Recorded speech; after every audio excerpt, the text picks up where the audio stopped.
A 25-year-old U.S. Africa trade pact has lapsed for the first time.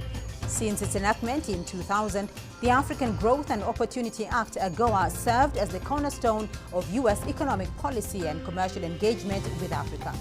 More than 30 countries across Africa exported to the U.S. about 7,000 products ranging from textiles to agricultural goods. In 2023, African exports under AGOA totaled nearly $10 billion. With uncertainty over AGOA's renewal, hundreds of thousands of African jobs hang in the balance.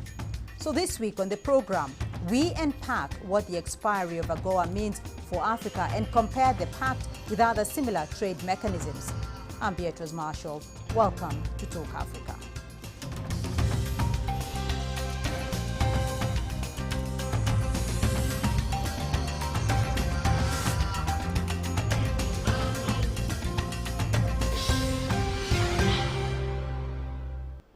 Well, joining me now to unpack what the expiry of the AGOA trade deal means for Africa are from Kampala, Jane Saruwagi Nalunga, Executive Director, Southern and Eastern Africa Trade Information and Negotiations Institute. And from Pretoria in South Africa, Often's Donald Davey, Research Associate at the Center for Risk Analysis. Welcome to the program and thank you both for joining us here. Jane, let me start off with you because the African Growth and Opportunity Act, AGOA, has been a backbone of U.S. Africa trade for 25 years, supporting millions of jobs and billions in exports. The agreement officially expired at the end of September. So what is the status of the agreement now? The status of the agreement is a bit unknown because it has just expired end of maybe 2 to 3 days back. And there was a proposal of an extension of about a year. You know, there are so many proposals on that table, but when you look at what the tariffs, the Trump tariffs coming out of the U.S., or the tariffs which have come out of the U.S., it will be very, very difficult for AGOA to be reinstated or to be extended. So for me, I think AGOA is dead. That's the end of AGOA. And I think it's important for African countries, especially the countries which were benefiting from AGOA preferences, to look for alternatives. Davey, do you agree that AGOA is dead? I do agree that AGOA is dead, but I am still optimistic for a potential future for it. So AGOA could theoretically still be renewed. A new bill can be introduced in the U.S. Congress asking for AGOA to make a comeback. And in the short term, AGOA does serve a value amidst the reciprocal tariffs from Mr. Trump. And the reason for that is that AGOA does protect some products from what's called most favored nation tariffs. These MFN tariffs are World Trade Organization regulations, and they are imposed by all members of the WTO. Thus, despite the reciprocal tariffs that are in place, because of AGOA, some tariffs were shielded. However, now that AGOA is gone, some products being exported to the US from Africa will be slightly more expensive, will be charged a bit more higher rates than what they were before the 30th of September. In the longer term, AGOA could still serve to show its relevance under a potential US administration that's less protectionist and more free trade. AGOA outlives presidential terms, and just because the current administration is not for AGOA, it doesn't mean a future administration can't be. So, Davey, the U.S. was well aware of the expiry date for AGOA. In fact, African envoys have been traveling to Washington for months to lobby for an extension. Why did the Trump administration let it lapse? There have been talks within Congress. There are some AGOA supporters who wanted it to be extended. They tried to do this earlier this year by fitting an AGOA renewal bill into the One Big Beautiful Bill. But because that was a domestic issue, AGOA ended up failing being extended back then. Coming to now, fast forwarding to now, the issue that's currently going on in Congress is a bill that would fund the government. And the reason why the US government is shut down now is because they failed to pass a bill that would renew that would fund the government. AGOA could have been extended by being squeezed into that bill, but because the domestic issues currently in the US trump the need for Africa trade, this is why I didn't get a chance. Right. So, Jane, if your assessment is this is the end of AGOA, then let's look at what is in this for Africa. Is this an economic catastrophe for Africa, particularly the 32 countries that have been benefiting under AGOA? When we look at the implications of the end of AGOA, we need to look at each individual country because the circumstances are different. It's a catastrophe for some countries. You take an example of Lesotho. Lesotho, when you look at how the extent they have been benefiting from their exports of textiles to AGOA, it's going to hit the Lesotho economy really badly. So because when you look at the exports, the jobs which are under threat, the fact that they have been taking a lot of textiles to the US and AGOA, then it's a problem for Lesotho. We see also other countries which were already off, like Uganda. We were already off the list. There are countries which are also sending or exporting products like critical minerals and oil. Those ones are not going to be affected. We see countries like Madagascar, they are going to be affected. So when we look at the implications of the end of AGOA, we need to look at each country specifically, because even the tariffs which are being imposed after the end of AGOA, because you see, when we talk about end of AGOA and the new tariffs, it's like a compounded impact. So we need to look at it also from the view of the tariffs which have been imposed.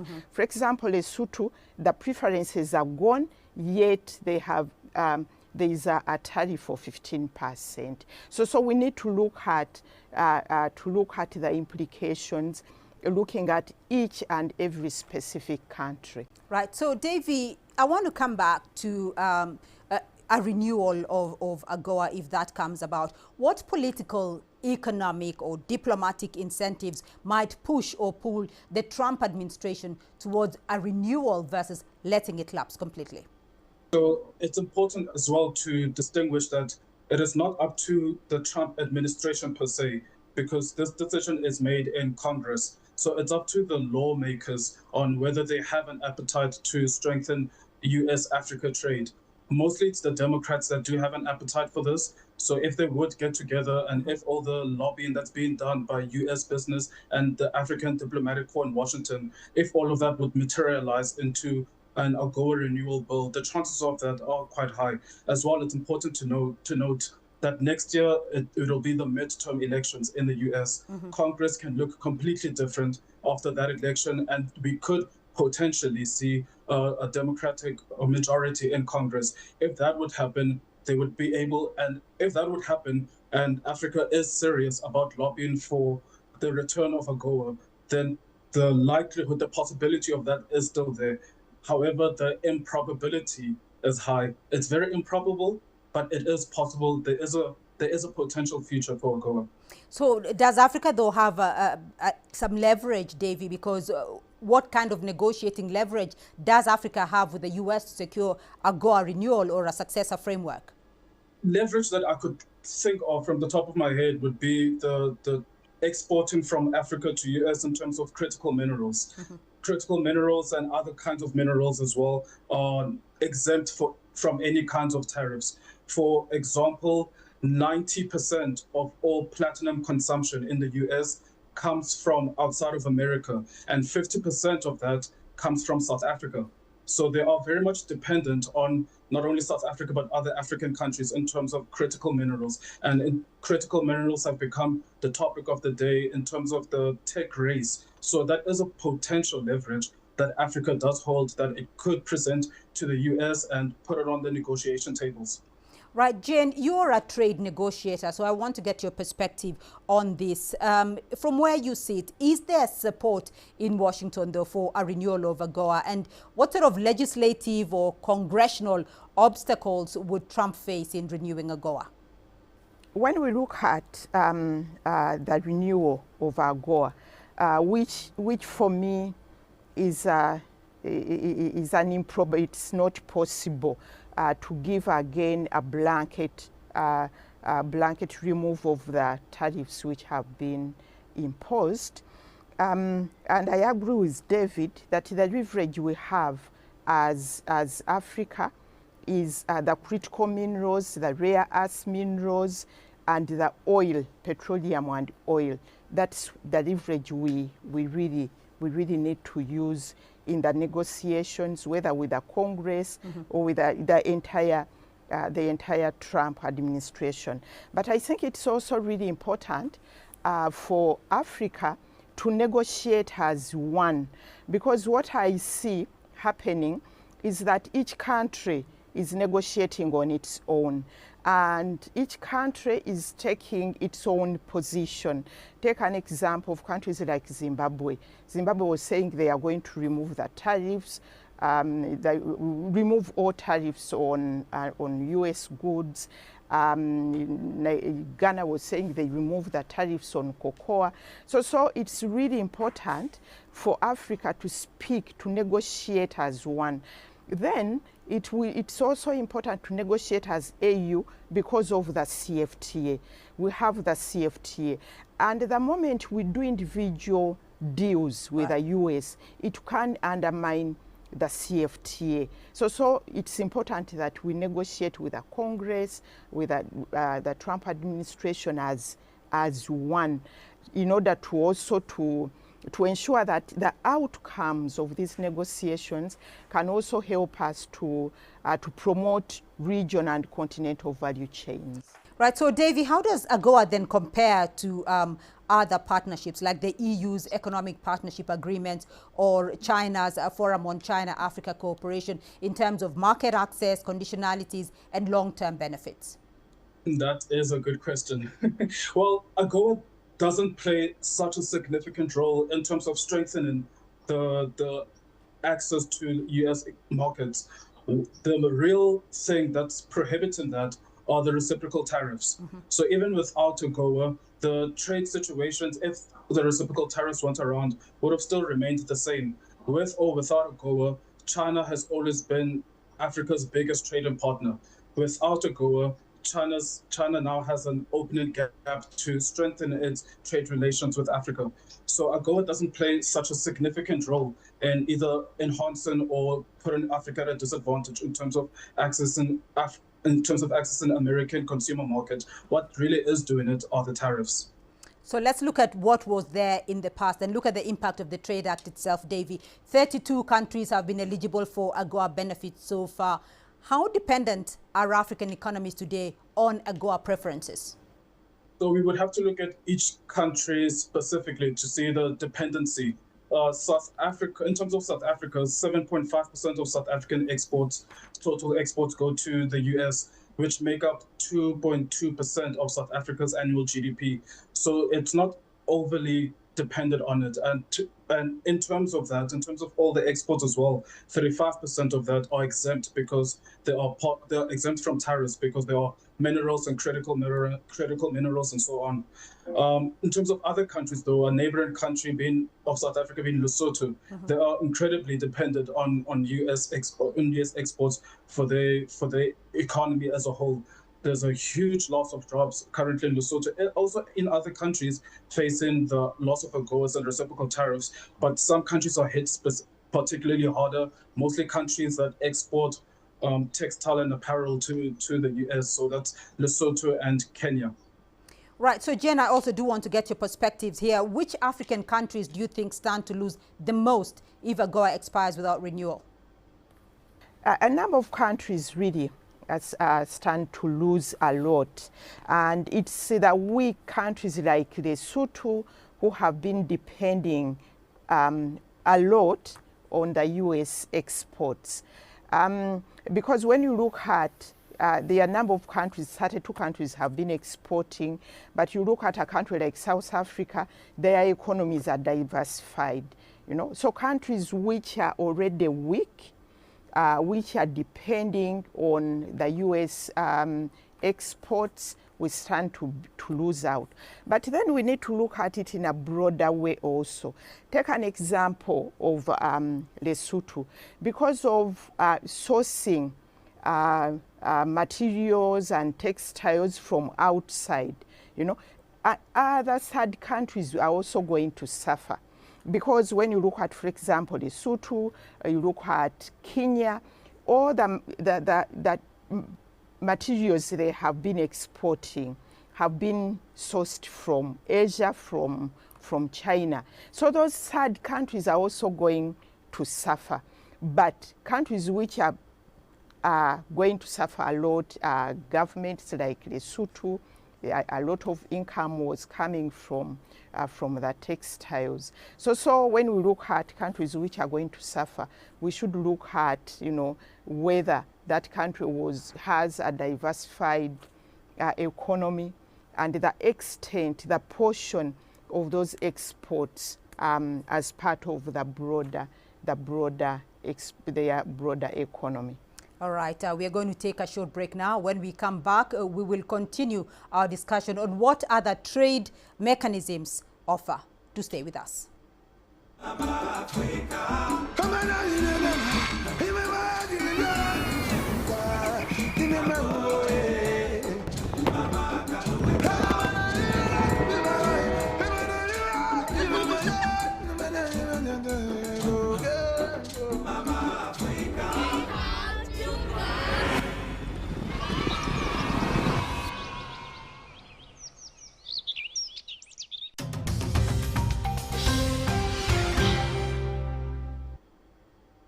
Welcome back to Talk Africa. Still with me, Jane Seruwagi Nalunga and Offent Donald Davey. Let's now continue our discussion on the future of U.S.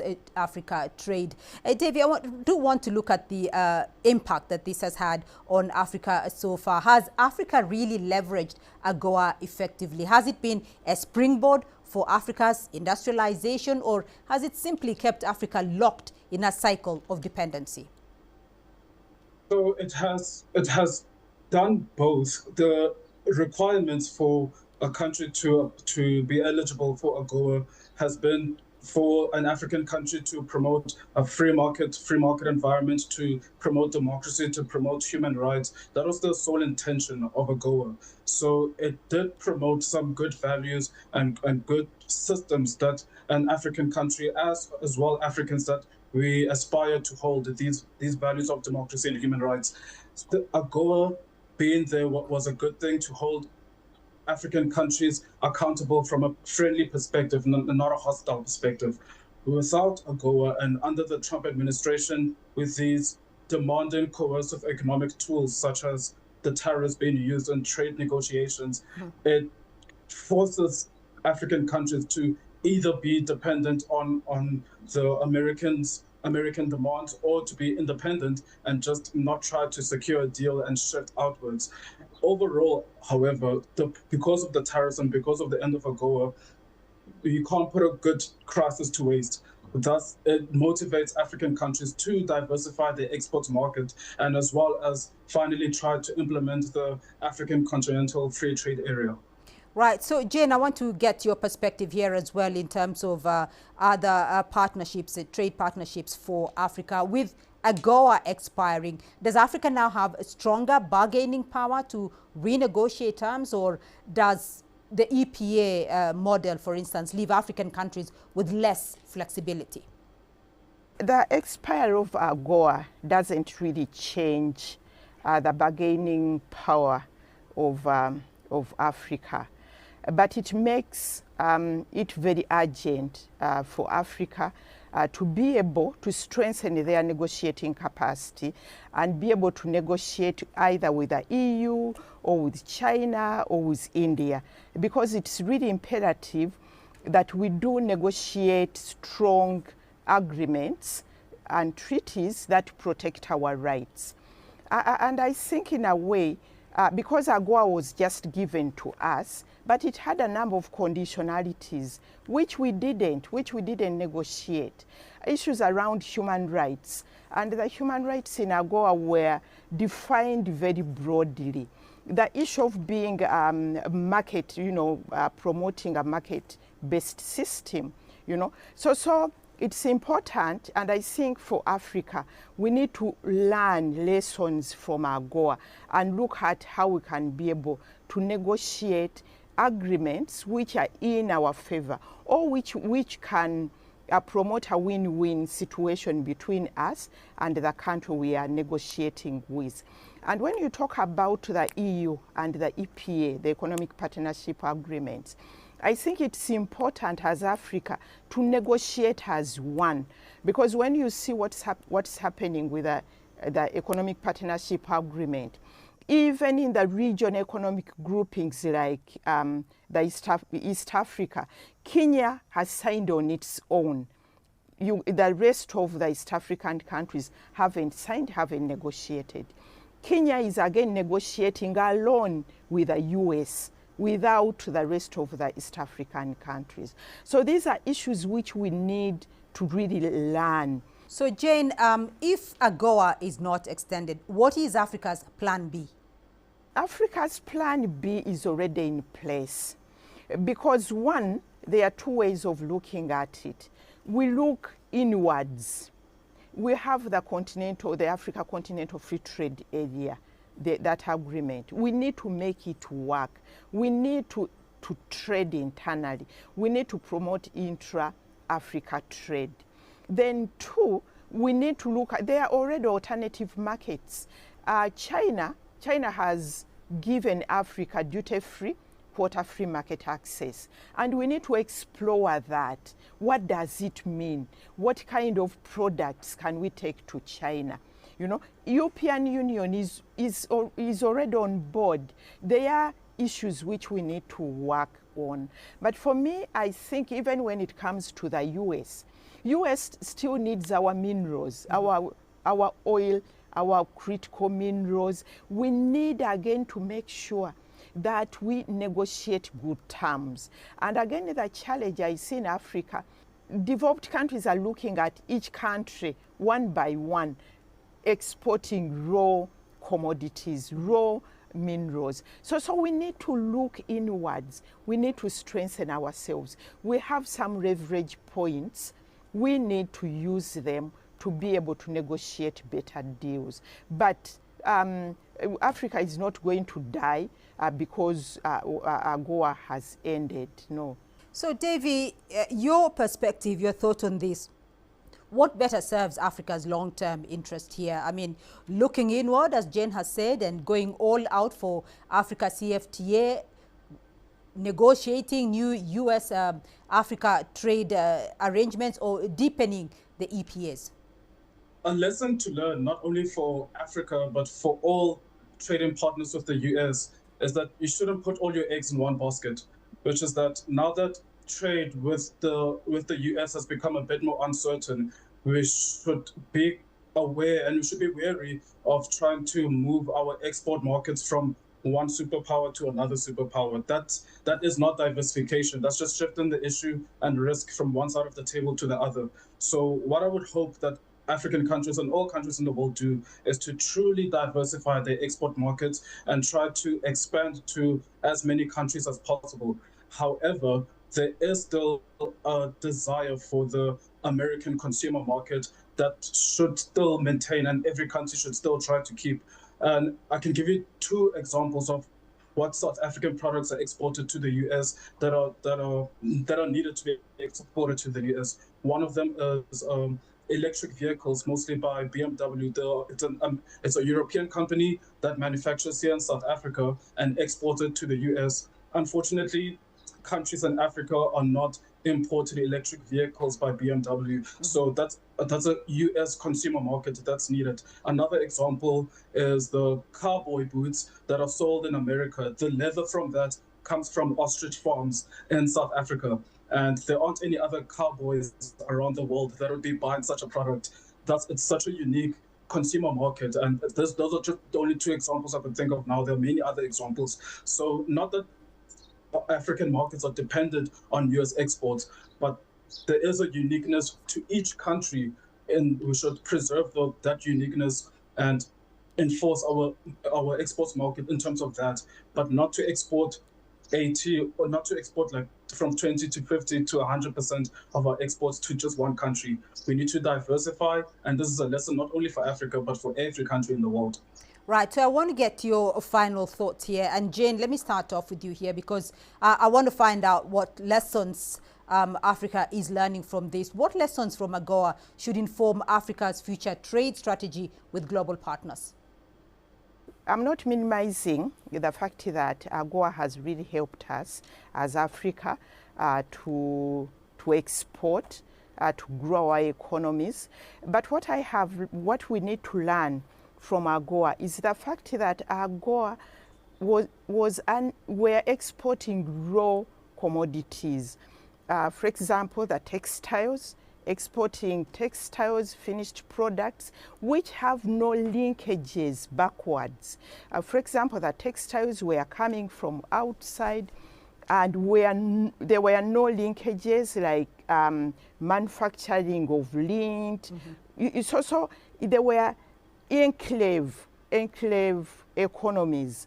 And I think when you look at the pictures, when they talk about AGOA, you know, it's about women and sewing machines. For me, I think an economy is more than sewing machines and women tailoring, you know. And we need to link our trade, our economies, and the agreements we make to our agenda. For example, Agenda 2063, issues around structural transformation, and ensuring that all the deals we make will help us to industrialize, to create jobs and decent jobs, but also to increase production and productivity so that we can be able to grow and to ensure that our economies are really strong.